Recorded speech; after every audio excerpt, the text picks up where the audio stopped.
Get this little welfare baby out of my courtroom before she steals something." Judge Arthur Vance flicked his hand at the 15-year-old black girl like brushing off dirt. The all-white gallery exploded, howling, knee-slapping laughter. A woman clutched her purse tighter. Maya Sterling trembled at the defense table, drowning in a thrift store blazer. Behind her, her father sat shackled in orange. "Your Honor, I'll defend my dad." The room lost it. "Did the monkey say defend?" someone shouted. Vance glanced at her, lips curled in disgust. "Little girl, go back to whatever hood you crawled out of. This court is for civilized people." Everyone burst into mocking, gloating laughter. But nobody in that courtroom knew what this 15-year-old was hiding. And when she finally revealed it, the judge, the prosecutor, and every person who laughed would never forget her name. 3 months earlier, the Sterling home smelled like burnt toast and possibility. Maya sat at the kitchen table. Debate notes spread across the chipped formica surface, while her father, Marcus, poured coffee into mismatched mugs. The morning sun cut through their small South Side apartment, illuminating the walls covered in her debate trophies and her late mother's nursing degree, framed and fading, but still proud. "Are you ready for regionals?" Marcus asked, sliding a plate of slightly charred toast toward her. "Born ready?" Maya grinned, that confident smile that reminded him so much of her mother. "Coach says if I win this one, I'm headed to state." Marcus leaned against the counter, watching his daughter with those eyes that always seemed to carry both pride and worry. He worked 2 jobs, sanitation during the day, volunteering at the West Side Community Center 3 nights a week, but somehow never missed her debates, never missed parent-teacher conferences, never missed being present. "Your mama would have loved to see this," he said quietly. "You got her mind, Maya, sharp enough to cut through anything, and your stubbornness to back it up." He laughed, that deep rumble that filled their small kitchen with warmth. "Stubbornness kept us alive. Baby girl, don't you forget it." 8-year-old Leo stumbled out of the bedroom, rubbing sleep from his eyes. Maya immediately switched into mother mode, a role she'd carried since their mom died 4 years ago. She poured him cereal, checked his homework folder, made sure his inhaler was in his backpack. This was their routine. This was their normal. A father who worked himself to exhaustion. A daughter who raised her brother while maintaining straight A's. And a family that somehow made it work on love and determination when money ran short. The garbage truck rumbled outside, Marcus's cue to leave. "Community center tonight?" Maya asked. "Basketball program for the kids? Someone's got to show them there's another way, you know." She knew. Her father had spent the last decade trying to prove that their neighborhood wasn't what the news said it was, that black men could be fathers, volunteers, pillars, that they deserved to be seen as human. He kissed both his children on the forehead and headed out the door, work boots heavy on the stairs. Maya had no idea that would be the last normal morning they'd ever have. That evening, she was helping Leo with his math homework when the front door exploded inward. Not a knock, not a warrant announcement, just wood splintering, hinges screaming, and suddenly their living room was full of police officers with guns drawn and flashlights blinding. Marcus Sterling on the ground now. Her father had been sitting on the couch, still in his community center shirt, a basketball tucked under his arm. He dropped it, hands up instantly, muscle memory from a lifetime of knowing how this worked. "There's been a mistake," Marcus said, voice steady despite the terror in his eyes. "I haven't—" "Shut up." Detective Victor Kane stepped forward, yanking Marcus's arms behind his back. The handcuffs clicked with a finality that made Maya's stomach drop. "Marcus Sterling, you're under arrest for armed robbery of Miller's Corner store and assault with a deadly weapon." "What?" Maya jumped up, putting herself between the officers and her father. "That's impossible. Dad, Tell them I didn't do this." Marcus's eyes locked onto hers, desperate and pleading. "Maya, I swear to God I didn't do this." "Yeah, they all say that." Kane hauled Marcus towards the door. "We got 3 witnesses to put you at the scene. The gun matches the description. You're done." "I was at the community center." Marcus's voice cracked. "There are people who saw me, signed the sheet. I was running the basketball. Save it for the judge, Sterling." Leo started crying, small hands clutching Maya's shirt as police officers trampled through their home, searching drawers, overturning furniture, treating their small sanctuary like a crime scene. Maya watched her father, this man who'd never even gotten a speeding ticket, who volunteered his free time, who raised his children alone with grace and dignity, get dragged out of their home like a criminal. Neighbors pressed against windows, phone cameras recording. Tomorrow, their faces would be on the news. Another black man was arrested. Another family was destroyed. At the door, Marcus turned back, chains rattling. "Maya, listen to me. I didn't do this. You hear me? I didn't do this." "I know, Dad." Her voice didn't shake, couldn't shake. Leo needed her strong. "I'll fix this, I promise." The door slammed shut. The apartment fell silent, except for Leo's sobbing. Maya stood in the wreckage of their living room, her father's coffee mug still on the table from this morning, and made a decision that would change everything. She walked to her bedroom, pulled out her laptop, and began to research. Because if the system wouldn't save her father, she'd have to learn how to save him herself. The county jail visitation room smelled like industrial cleaner and desperation. Maya sat on a cold plastic chair, separated from her father by thick plexiglass that had been scratched by 1,000 desperate hands before hers. Marcus appeared through the metal door in an orange jumpsuit that hung off his frame. He'd lost weight in just 2 weeks. But it wasn't the weight that made Maya's breath catch. It was the bruises. His left eye was swollen shut. His lip was split. Dark purple marks ran down his neck. "Dad, what happened?" Maya pressed her hand against the glass. Marcus picked up the phone receiver with shaking hands. "It's nothing, baby girl. Don't lie to me." He exhaled slowly, the sound crackling through the cheap speaker. "Someone spread a rumor, said I did things to kids. You know how it goes in here. Child predators don't last long." Maya's vision blurred with rage. "But you're not." "Doesn't matter what's true, matters what they believe." Marcus's good eye met hers. "Protective custody ain't protecting much. I can't survive 6 weeks here, Maya. I just can't." She watched her father, this strong man who'd raised 2 children alone, who'd never shown weakness, break down crying through prison plexiglass. "I'll get you out," Maya whispered. "I promise." "How?" "You're 15. Elena's trying, but she's got 5 minutes for my case. The system don't care about the truth. It cares about convictions." "Then I'll make it care." Marcus looked at his daughter, saw something in her eyes that scared and amazed him. "Baby, you can't fight this." "Watch me." The phone clicked. The time was up. A guard yanked Marcus away. Maya watched her father shuffle back through the metal door in chains, moving like a man who'd already accepted his fate. She refused to accept it. That night, Maya sat at the public library computer, diving into District Attorney Harrison Thorne's record. What she found made her stomach turn. Thorne had prosecuted 47 cases in 3 years, 43 convictions. Every single one involved black defendants accused of crimes in or near white neighborhoods. Every single one relied heavily on eyewitness testimony. She clicked through news articles, court records, appeal denials. The pattern was undeniable.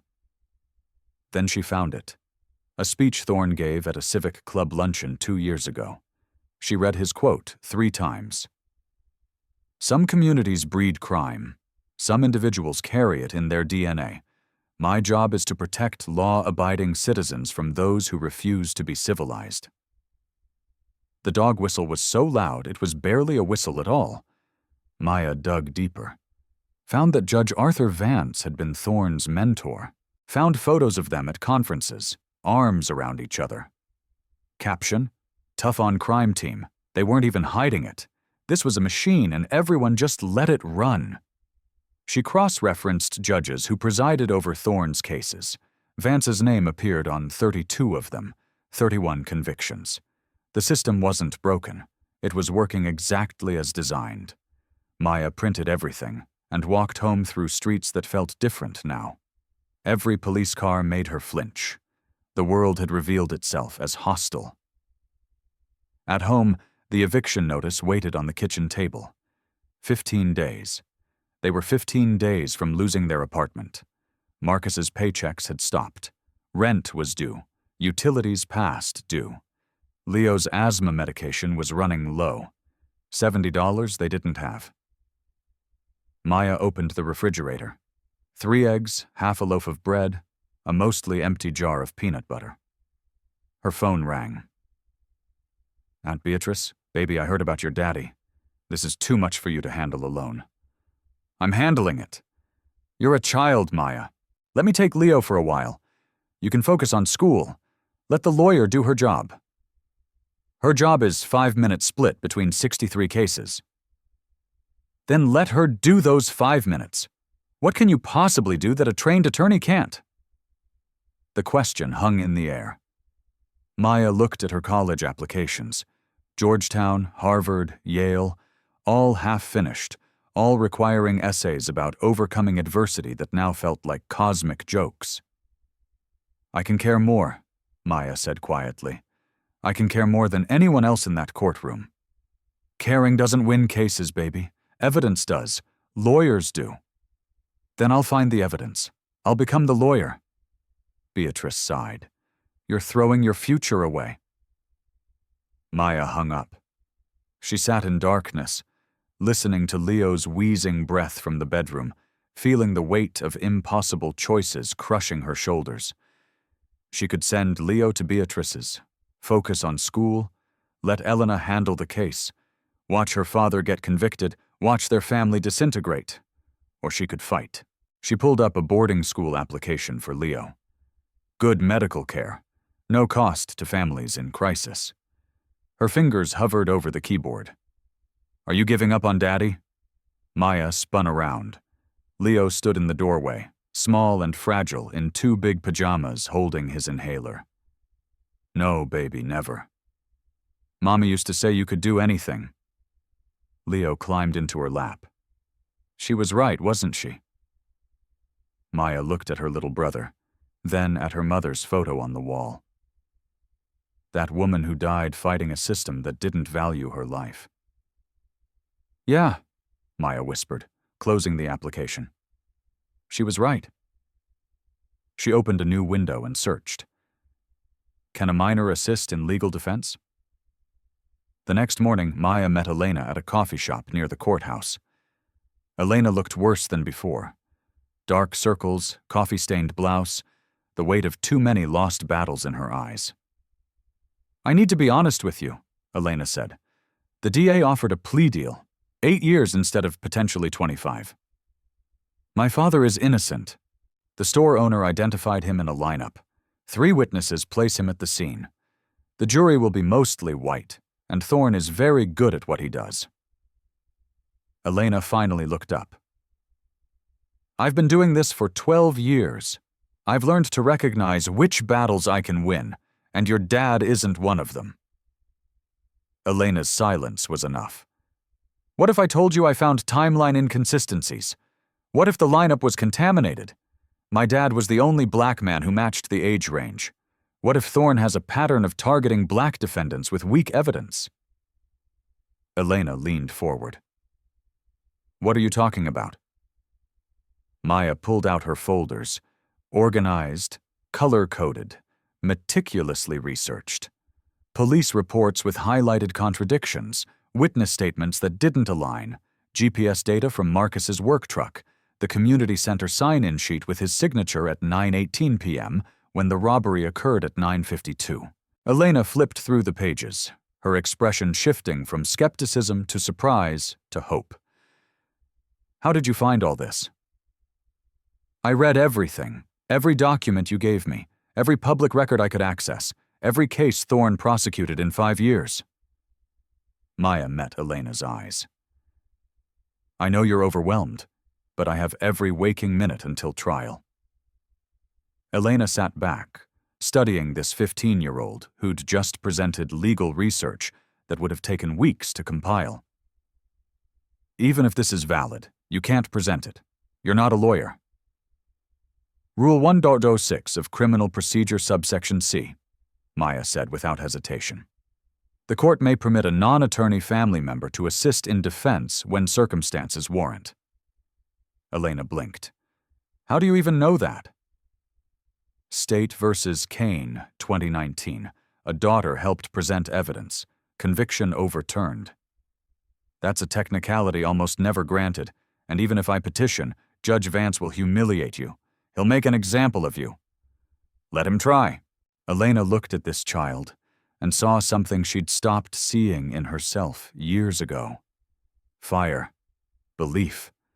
The dangerous conviction that justice might actually be possible. "If I do this, Vance will try to destroy you the moment you make a mistake. He'll mock you, shut you down, probably hold me in contempt. I know. Your father could get 25 years if we lose." "What does he get if we do nothing? 8 years in a cage for a crime he didn't commit." Maya's voice didn't waver.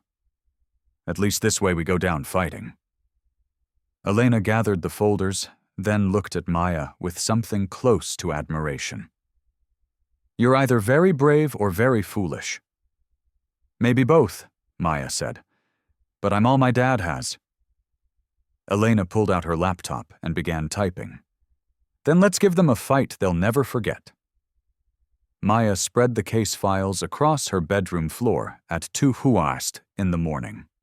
Her eyes burned from hours of reading, but she couldn't stop. Every page revealed another crack in the prosecution's story. The police report said the robbery occurred at 9:47 p.m., but witness number 1, Julian Reed, claimed he saw it happen around 9:30. Witness number 2 said close to 10 an hour. The store's security camera timestamp showed 9:52 p.m., 17 minutes of conflicting testimony. Nobody seemed to notice, or nobody cared. Maya highlighted each discrepancy in different colors.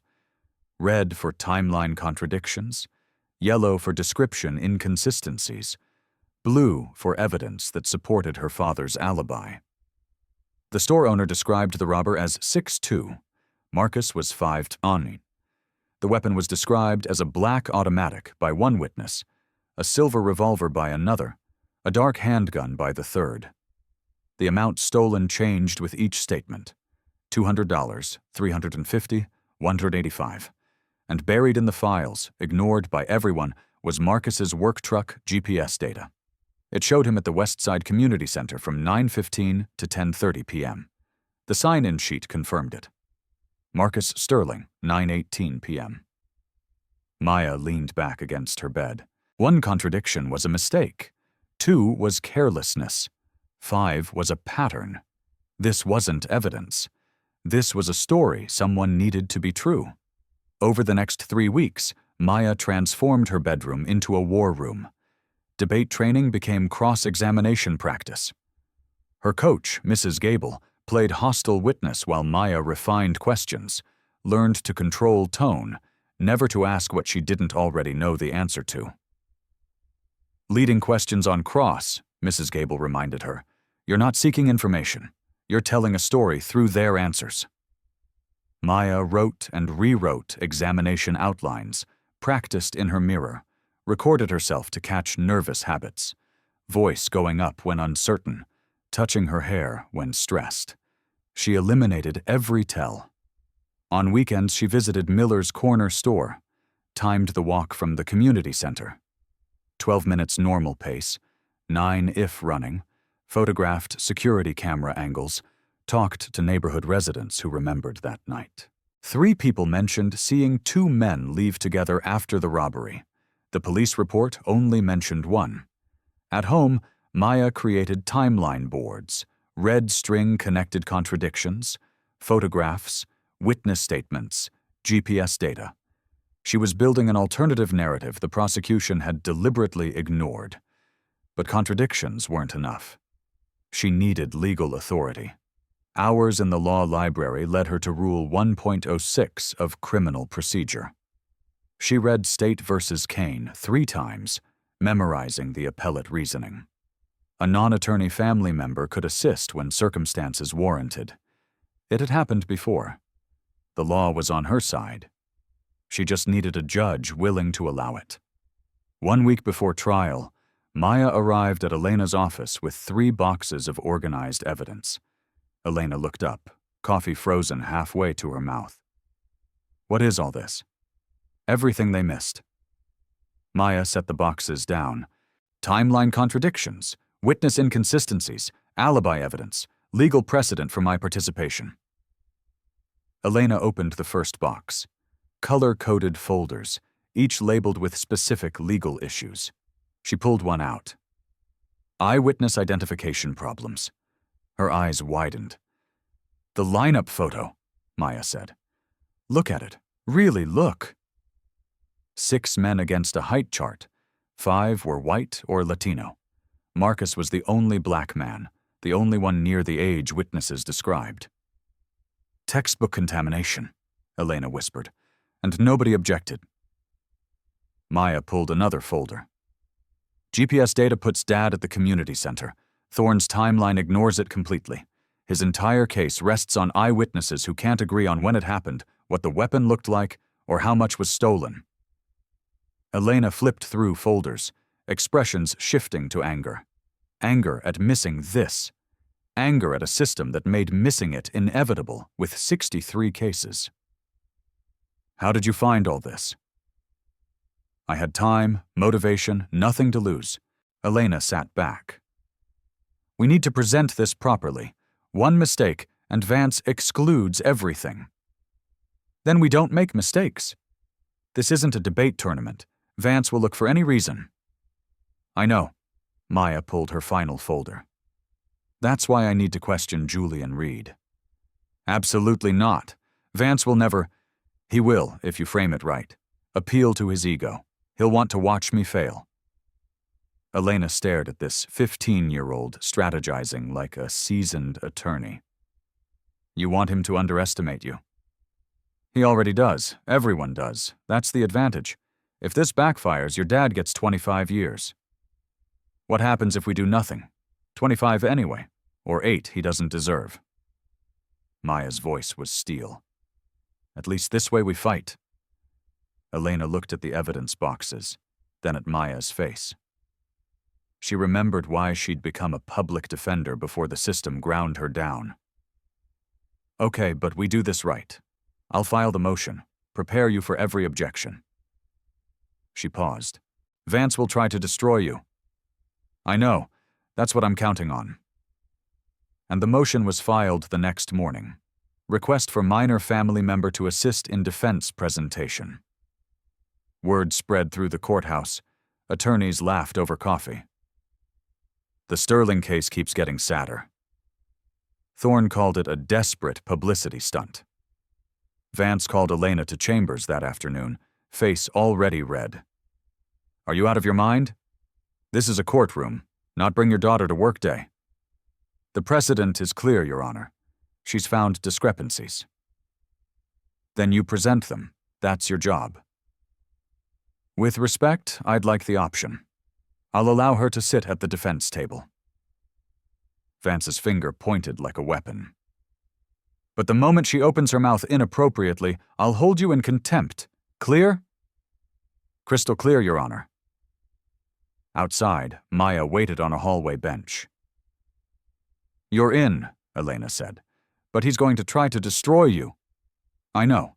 Maya stood, straightening her blazer. That's what I'm counting on. Elena studied her. You're really ready?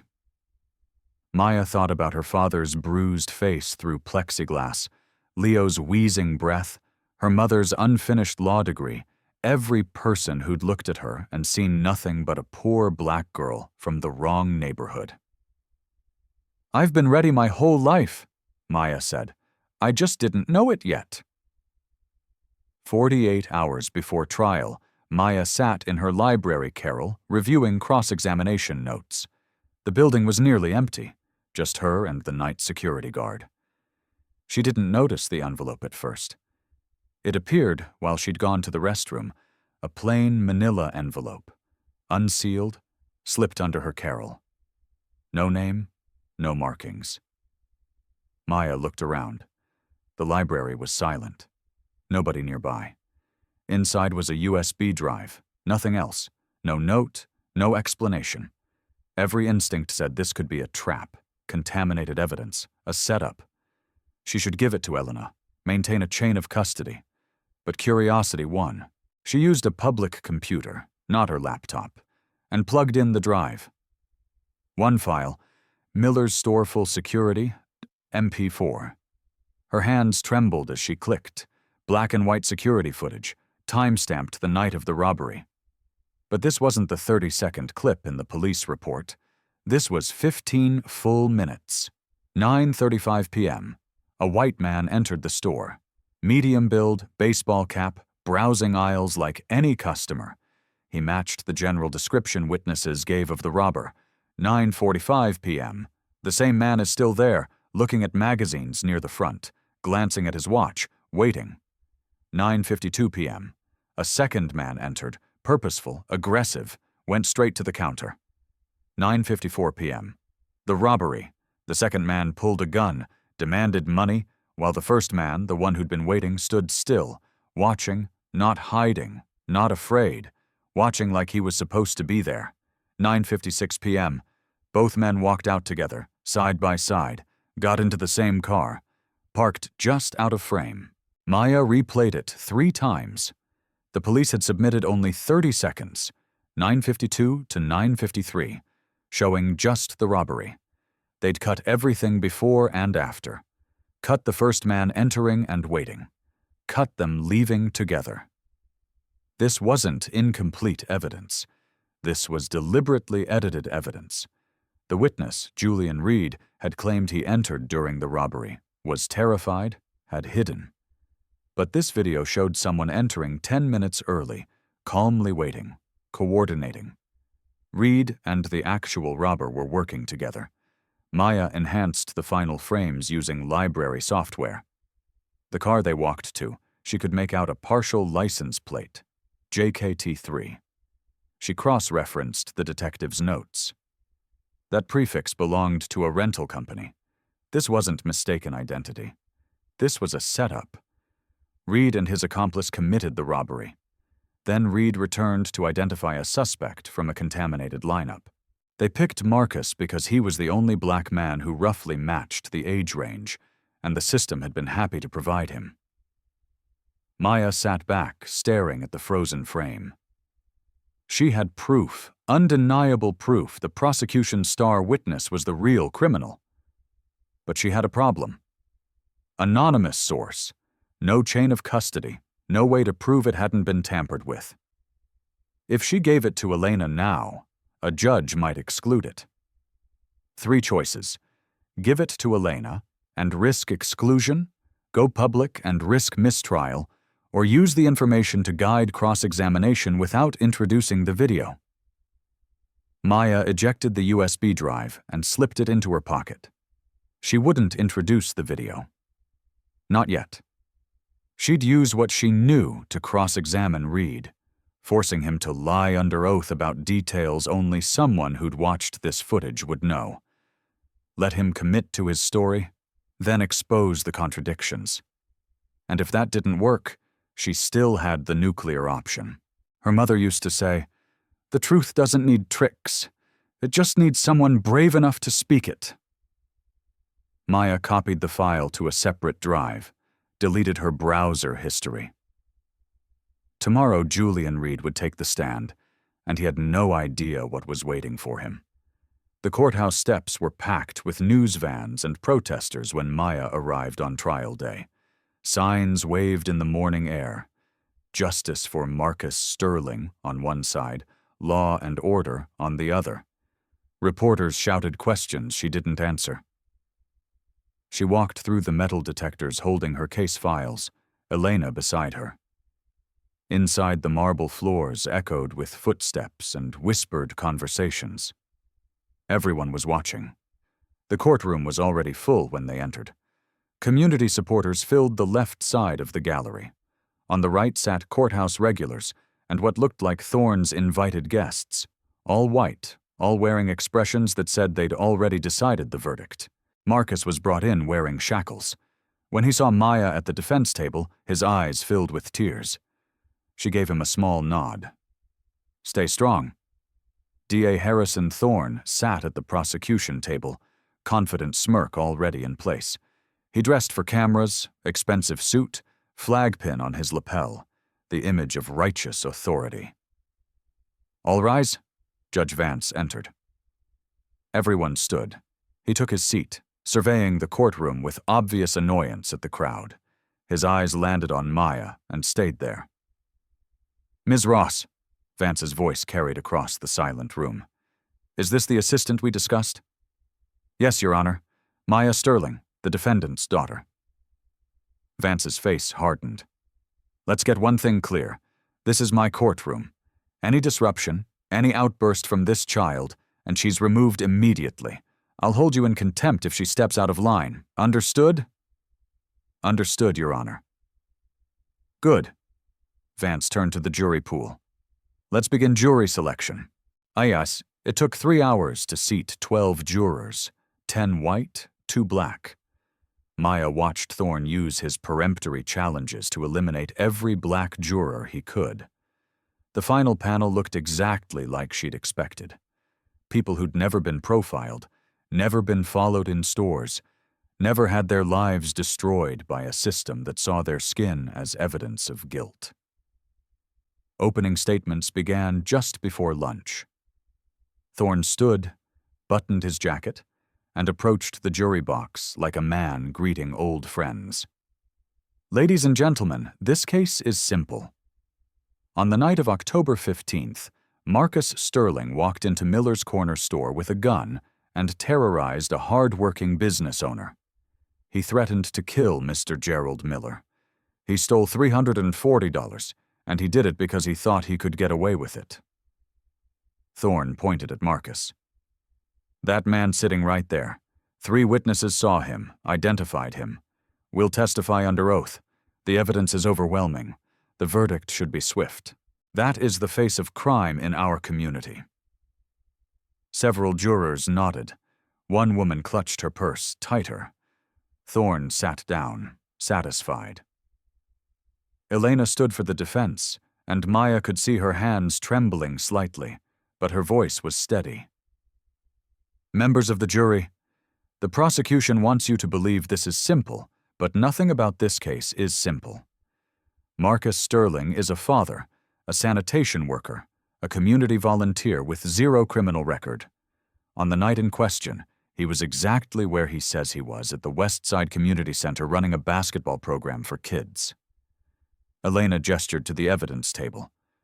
"We will show you GPS data proving he was there, sign-in sheets with his signature, but more importantly, we'll show you that the prosecution's timeline doesn't add up. Their witnesses contradict each other. Their evidence has holes big enough to drive doubt through." During her statement, Maya passed Elena a note. Elena paused, read it, looked at Maya, then continued, voice stronger.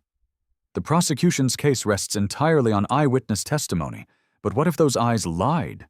What if this entire case is built on a foundation that crumbles under examination?" Thorne shot to his feet. "Objection! Counsel is making accusations without evidence." "Sustained!" Vance glared at Elena. "Ms. Ross, stick to facts you can prove." "Yes, Your Honor." But Elena had planted the seed. Maya saw 2 jurors exchange glances. After lunch, Thorne called his first witness. "The state calls Mr. Gerald Miller." The store owner walked to the stand. White, 62, nervous but sympathetic. He was sworn in and sat down, hands folded in his lap like a man at church. Thorne took him through the robbery step by step. Miller described it in careful detail, voice shaking at the right moments. "I'll never forget that face," Miller said, pointing at Marcus. "He looked right at me, said he'd kill me if I called the police. And you're certain the defendant is the man who robbed you?" "Absolutely certain that's him." Thorne nodded, satisfied. "No further questions." The jury looked convinced. Maya saw it in their faces. This nice old man terrorized in his own store.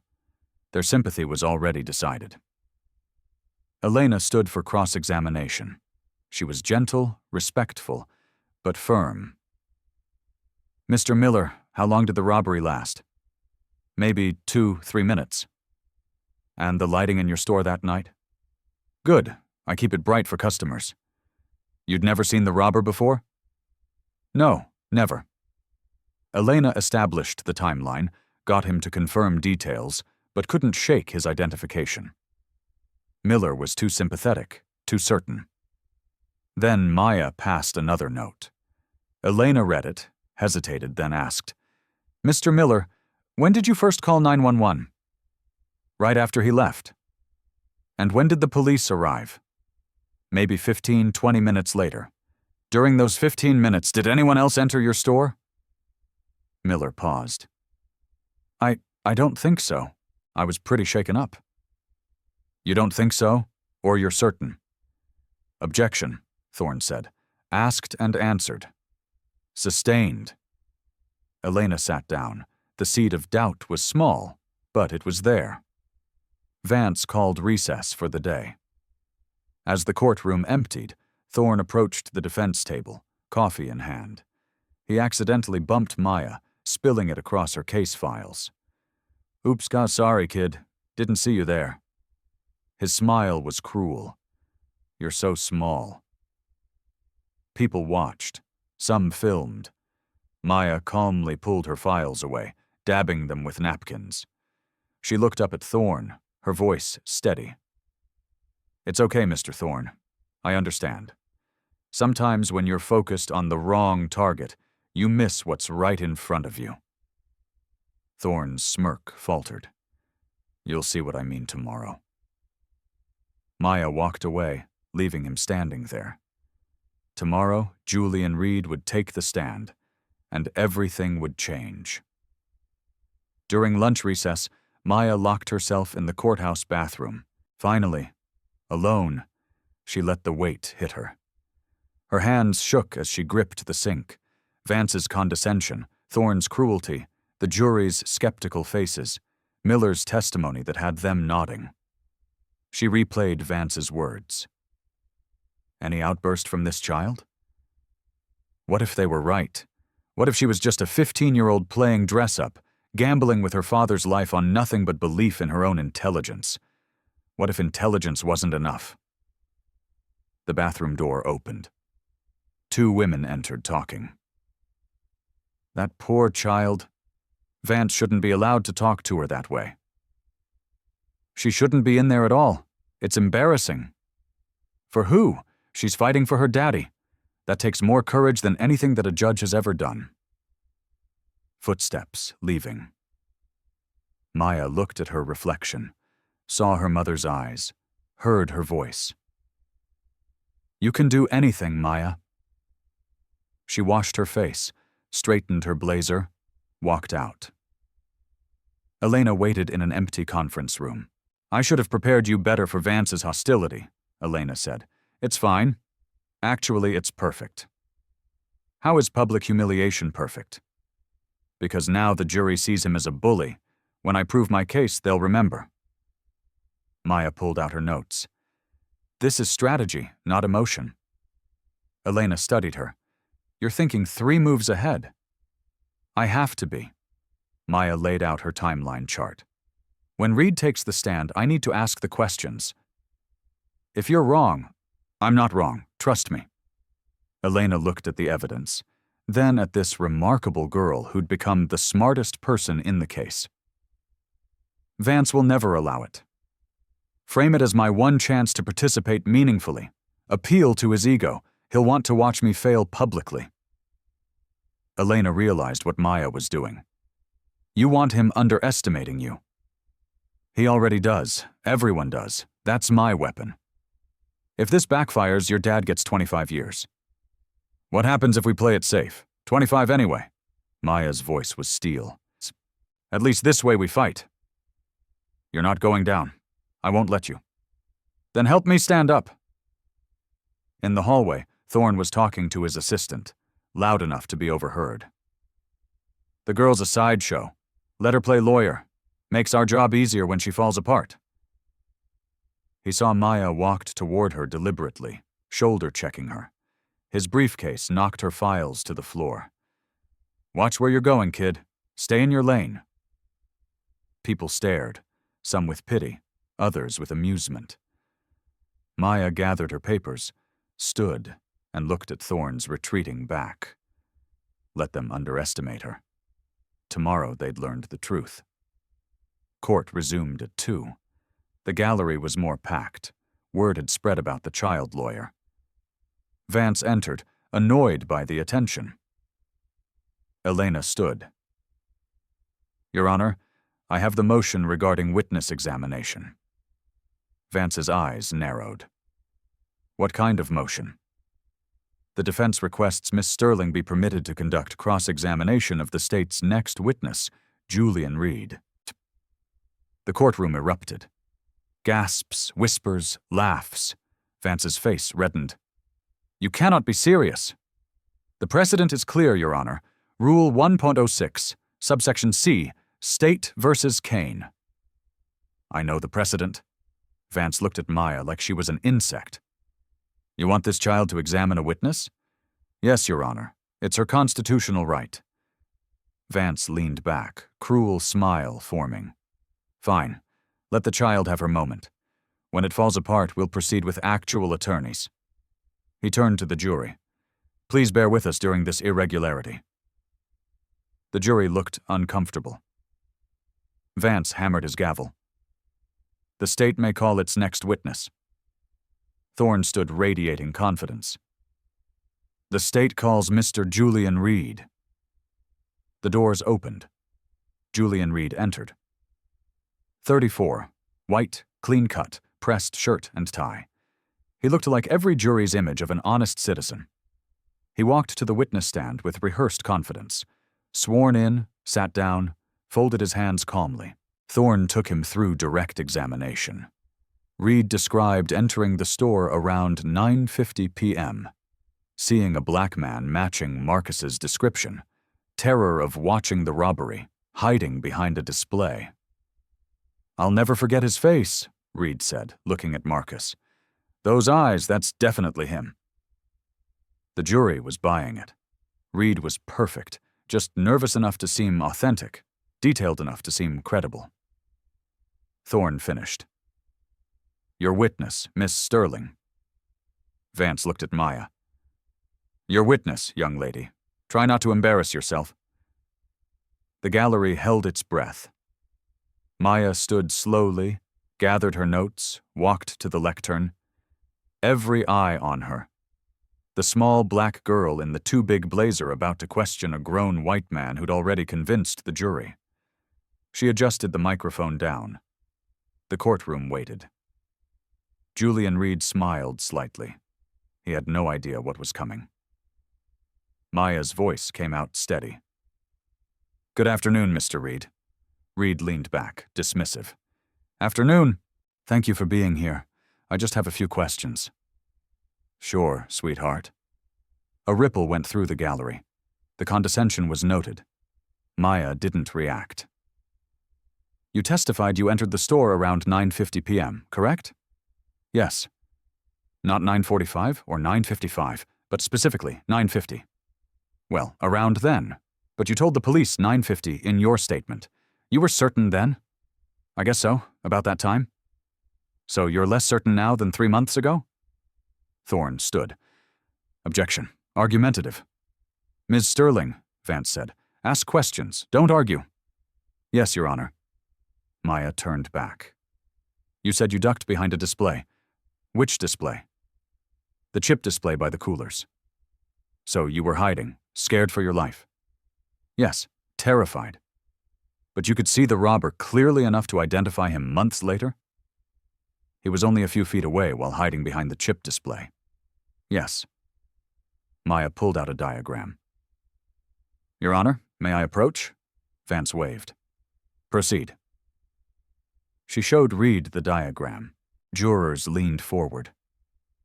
Is this an accurate layout of Miller's corner store? Reed studied it, less confident now. Looks about right. This is the chip display by the coolers. Yes. And the register is here 22 FT away, 3 aisles between them. I guess so. You were hiding, terrified with 3 aisles, and 22 FT between you and the robbery, but saw his face clearly enough to identify him 3 months later. Reed shifted. I have good eyesight. A juror wrote something down. Mr. Reed, when did you give your statement to the police? The next day. Did you return to the store that night? No. You went straight home? Yes.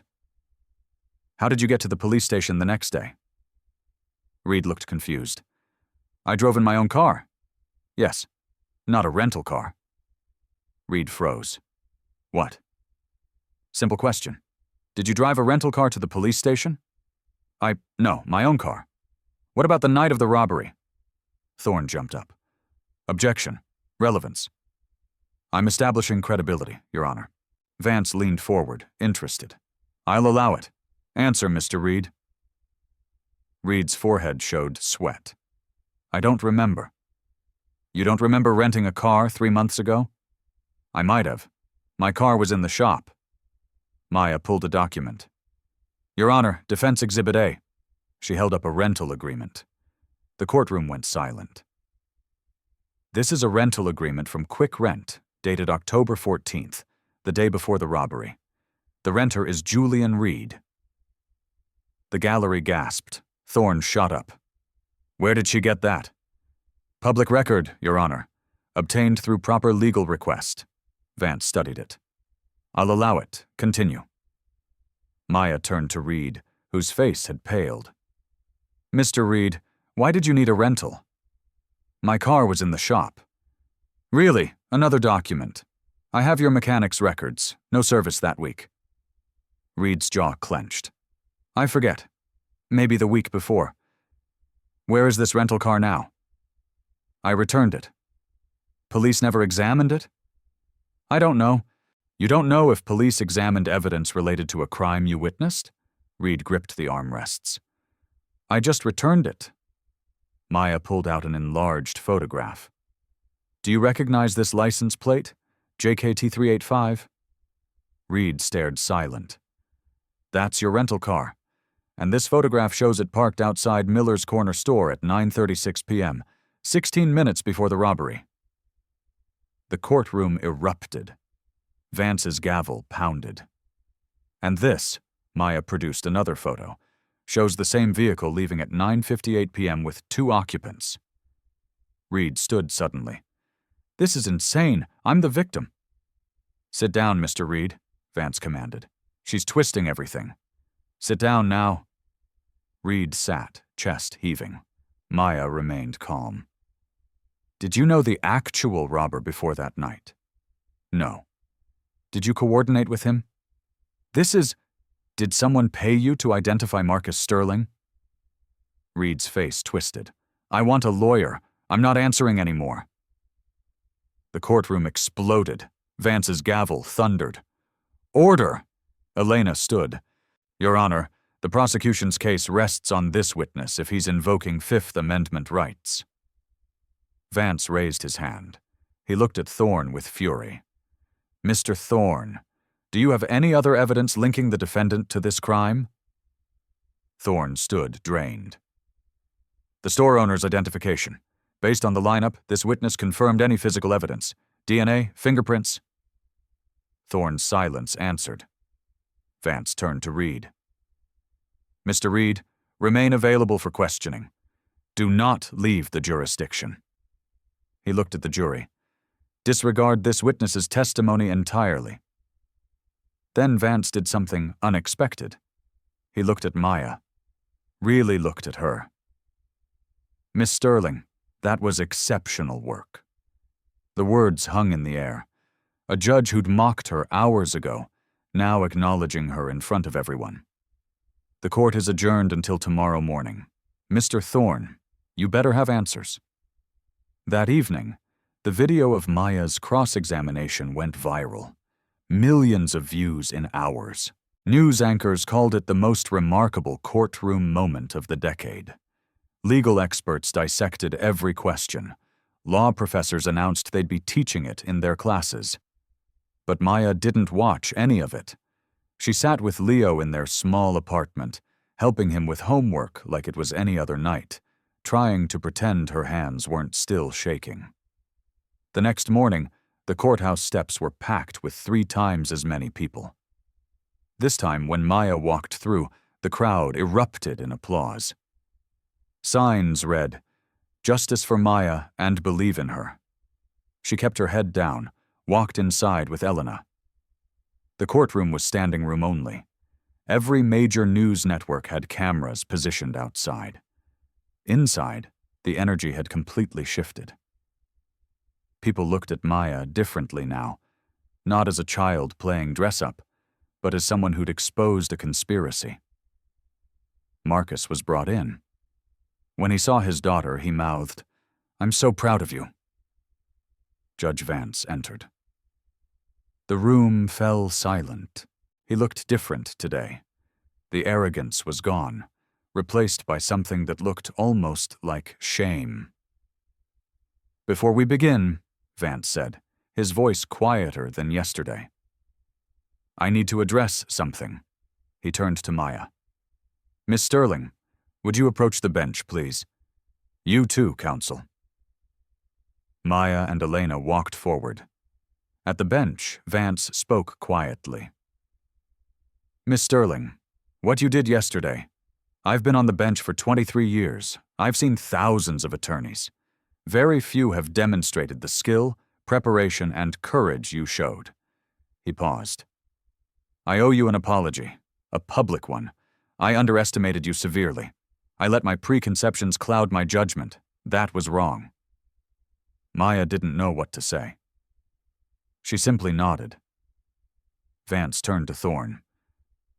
"And you, counselor, better have a very good explanation for how that witness ended up in your case." Thorne stood looking like he'd aged 10 years overnight. "Your Honor, after reviewing the evidence that came to light yesterday, and after interviewing Mr. Reed this morning," he took a breath, "the state moves to withdraw all charges against Marcus Sterling." The courtroom exploded. Marcus collapsed forward, head in his hands, shoulders shaking with sobs. Elena grabbed Maya's arm, tears streaming down her face. Vance hammered his gavel. "Order. I want to order." When the room quieted, Vance continued, "Mr. Sterling, please stand." Marcus stood, chains rattling, barely able to hold himself upright. "The charges against you are dismissed with prejudice. You are free to go." Vance nodded to the bailiff. "Remove those restraints now." The bailiff unlocked the handcuffs. They fell to the floor with a metallic crash that echoed through the silent courtroom. Marcus stared at his free hands like he couldn't believe they were real. "Dad!" Maya ran to him. He caught her in his arms, both of them crying, holding each other like they'd never let go. The gallery was on its feet, applause thundering through the room. Even some jurors were wiping tears. Leo burst through the courtroom doors, and Beatrice had brought him. He ran to his father and sister, and the 3 of them held each other while flashbulbs popped and people cheered. Vance didn't stop it. He sat back and let the moment happen. When the noise finally died down, Vance spoke again. "Miss Sterling, this court has seen many attorneys over the years. Few with your skill, none with your courage." He paused. "The legal profession will be very fortunate to have you someday." The applause started again. Vance turned to Thorne. As for you, Mr. Thorne, the Bar Association will be receiving a full report. I'm also ordering an immediate review of every case you've prosecuted in the last 5 years, where conviction relied primarily on eyewitness testimony. Thorne said nothing. His career was over, and everyone knew it. Vance adjourned the court. Outside on the courthouse steps, reporters swarmed. "Maya, how does it feel?" a reporter shouted. Marcus answered instead, his arm around his daughter. "My baby girl just saved my life. That's how it feels." "What's next for you, Maya?" She looked at her father, then at the cameras. "I'm going back to school. I've got college applications to finish, but I'm also going to keep fighting for people like my dad, people the system tries to throw away." "Will you become a lawyer?" Maya smiled. "I already am one. I just need the paperwork to catch up." The crowd laughed and cheered. Later, Elena pulled Maya aside. "I'm leaving the public defender's office, starting my own practice, defense work for people who can't afford it." She paused. "I'd like you to intern for me next summer, if you're interested." "I'm interested." "Good, because we've already gotten 43 calls from families who think their loved ones were wrongfully convicted. Apparently, you started something." Maya looked back at the courthouse at the building where she'd been mocked and dismissed, where she'd proven everyone wrong. "Good," she said. "It's about time someone did." 6 months later, the Sterling family sat around their dinner table together. Free. Whole. Marcus had been promoted to supervisor. The eviction notice was a memory. Leo's asthma was controlled, and he talked about becoming a lawyer like his sister. Maya's acceptance letters covered the refrigerator. Georgetown Law offered a full scholarship. "Your case study convinced us we need voices like yours." But the biggest change happened beyond their home. Julian Reed was arrested, turned state's evidence. He'd been paid $5,000 to frame Marcus. 12 other cases were under review. A pattern of wrongful convictions was being exposed. Thorne resigned. The state bar opened investigations. Judge Vance requested reassignment to civil court, admitting he needed to examine his own biases. The system that tried to destroy Marcus Sterling was being held accountable. Maya now worked on her next case, a mother in Detroit whose son was convicted on questionable eyewitness testimony. The woman had seen Maya's story, reached out, begged for help. Marcus appeared in her doorway. "Saving the world when you should be sleeping." Maya smiled. "Someone has to, Dad." He kissed her forehead. "Your mama would be so proud." After he left, Maya stared at her mother's photo. That woman who'd fought and lost but raised a daughter who refused to accept losing. "I'm just getting started, Mama."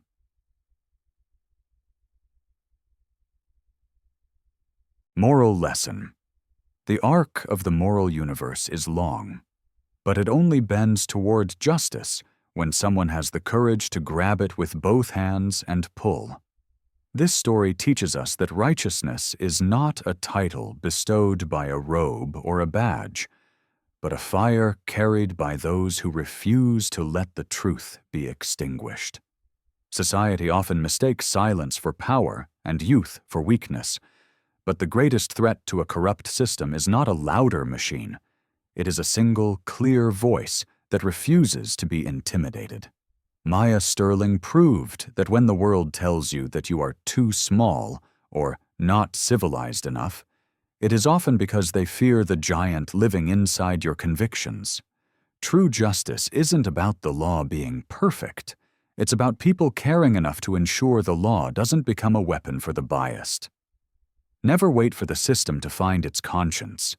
Be the conscience that forces the system to change. Your voice is only as small as your fear and as large as your courage. Stand up, speak your truth, and remember, the smallest candle can still expose the lies hidden in the largest room of darkness.